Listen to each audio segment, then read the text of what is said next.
Which of these two do you think is a better structure? You would say, obviously, it's the second one. But let me tell you, when it comes to IELTS, we follow the first one. Let me explain how. Well, IELTS, as we all know, stands for International English Language Testing System. It's a test of English. Now, to score high in IELTS, all we need to do is, you guessed it right, we need to get better at English. Hello everyone, I'm Jaswinder Singh and I welcome you to my channel, Not Just IELTS.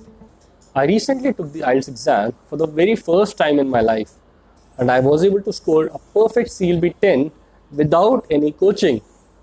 The reason I'm starting this channel is so that I can explain how I prepared for this test. You can treat my videos as a launchpad so that you don't commit those mistakes which I did during my preparation.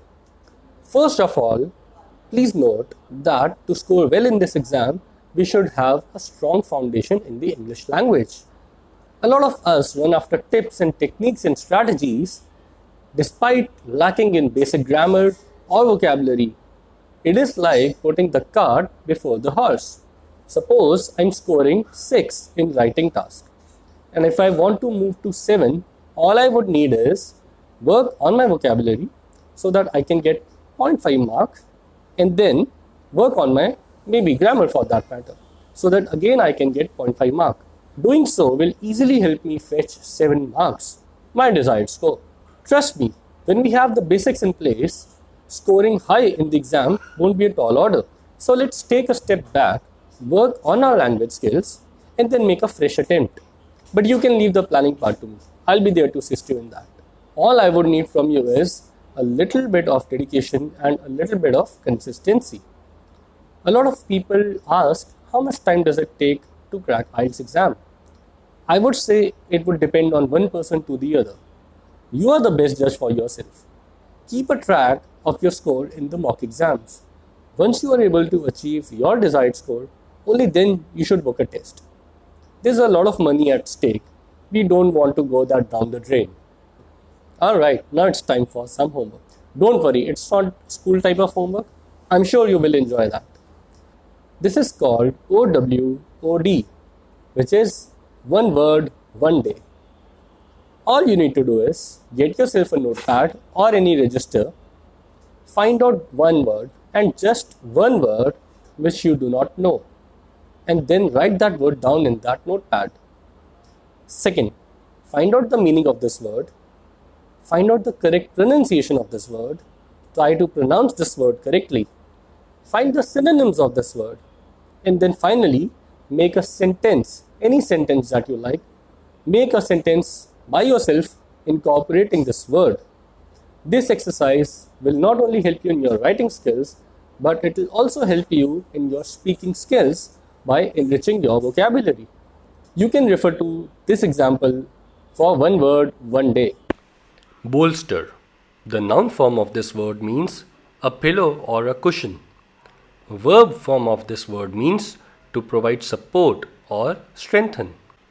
The synonyms are reinforce, help, boost. Antonyms are discourage, block, reduce. The sentence is, your encouraging words have really bolstered my self-confidence. Which means, the encouraging words have provided a support to the self-confidence or provided a boost to the self-confidence. Now, in 30 days, you will be able to add fresh 30 words to your vocabulary bank. Isn't that a great deal? Alright, homework number 2. You would have heard these two words a lot in the recent times. These are pandemic and endemic. All you have to do is find out the meanings of these two words, put that in the comments section down below. These two can be really confusing. You should know how to use them appropriately. Now let's come to the resources I use for finding out the meanings and the pronunciation and the sentence usage of all the words that I come across in my day-to-day life. I generally use the freedictionary.com or dictionary.com. There are a couple of apps that I use for pronunciation as well. You can find these mentioned in the description box down below. Alright, now time for some extra bites. If you would have noticed, I would have used few idioms or words during this entire video. These are putting the horse before the cart, incorporating, and tall order. Let's go through these one by one. To put the cart before the horse. It means to do things out of the proper order. The sentence that I've used is, don't put the cart before the horse by booking your test before you have prepared well for it. I should prepare for the test and then I should book it. So what I'm doing over here in this scenario is, I'm first booking the test and I'm then preparing for it. So I'm doing the things out of their proper order. Incorporate. It means to include or involve something. The sentence that I have used is, please write the essay incorporating the words suggested by your mentor. So it means that I should include or I should use the words which have been given to me.